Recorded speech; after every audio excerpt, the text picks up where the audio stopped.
Hello and welcome to 11th video of class 12 biology of session 2020-21. Today I am going to discuss about the development of female gametophyte and embryo sac inside an angiospermic flower.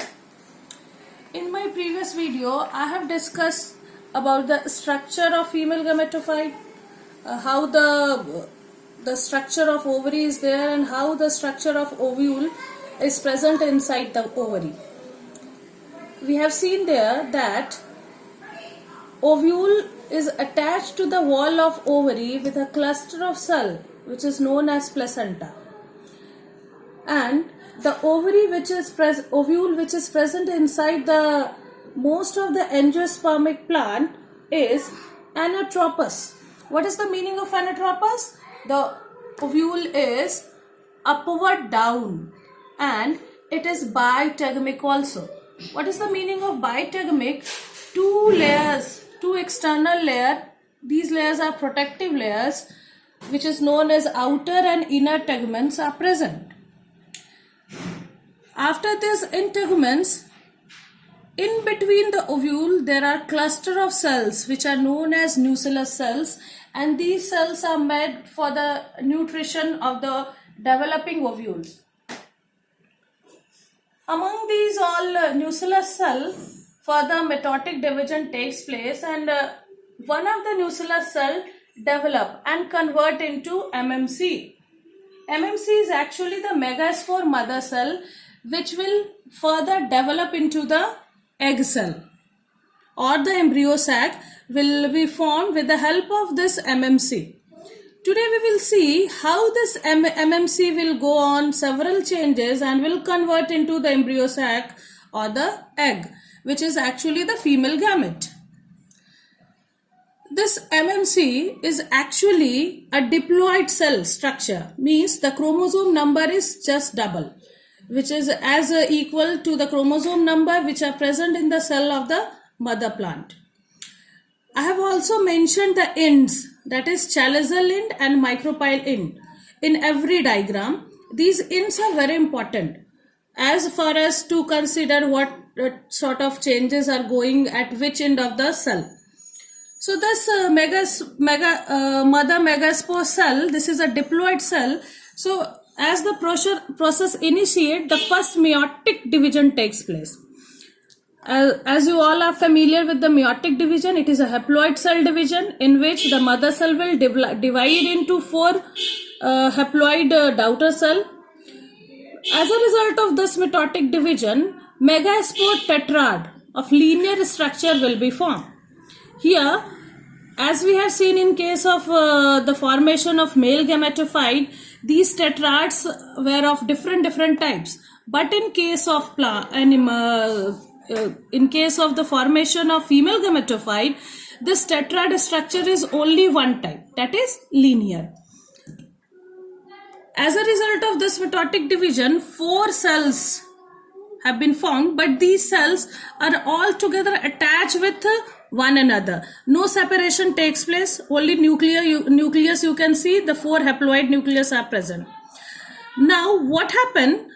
This process is different from the development of male gametophyte. There we have seen that in the tetrad condition, whatever haploid cell were present there, all the four cells separate out, and we have seen the development of pollen grain from them, from all the four cells. Here in case of female gametophyte, what we see, the three cells which are present at the chalazial end, they will start degenerating, and only one cell which is present at micropyle end remain the surviving one. And this surviving megaspore cell, it will go further changes, and the development of embryo sac and ova will take place through this cell only.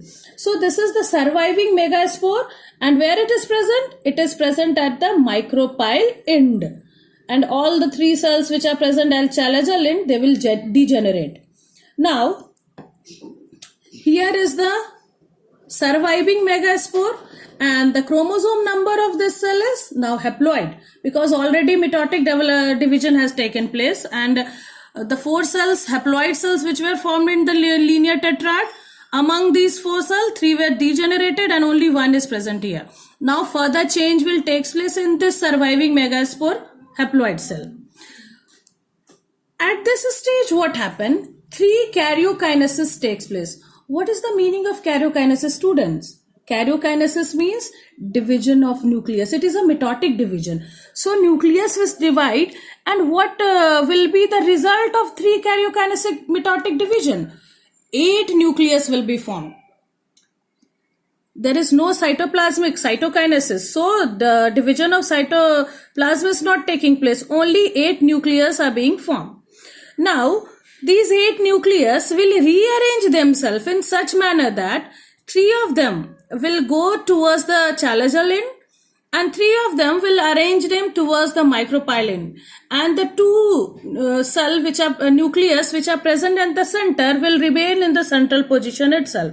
Now, the cytokinesis will take place, and as a result of the cytokinesis, these 3 nucleus which were arranging themselves and moving towards the chalazoline, they will develop into the 3 cells, and the name of these cells are antipodal cell. These are 3 antipodal cell. And at the micropylar end, what happened? 2 nucleus develop into 2 synergid cell. These will remain at the side by side position, and in the middle there is a large cell which is actually the egg cell. The combined structure of these 3 cells, that is egg cell and synergid, lead to the formation of egg aperture. Actually, this egg cell is the female gamete, and the formation of zygote after the fertilization with the pollen grain cells, that is the male gamete, take place.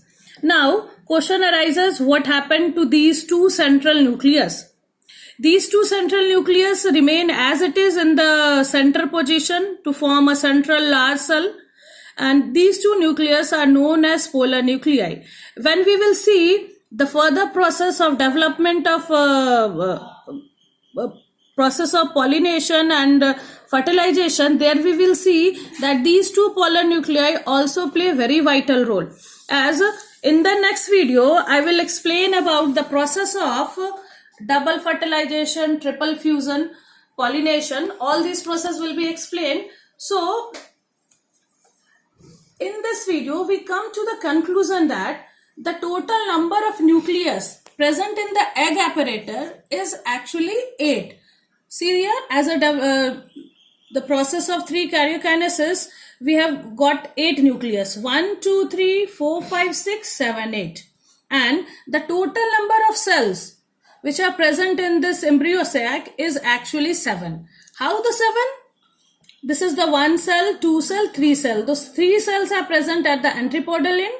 3 cells are present at the micropylene, that is 2 synergid cell, and 1 is the egg cell, and 1 is the central large cell made by these 2 polar nuclei. So altogether, how many cells we are getting? We are getting 7 cells. So this is all about the development of embryo sac. In the next video, I will discuss about the process of fertilization, pollination, fertilization, double fertilization and triple fusion. Thank you for watching the video.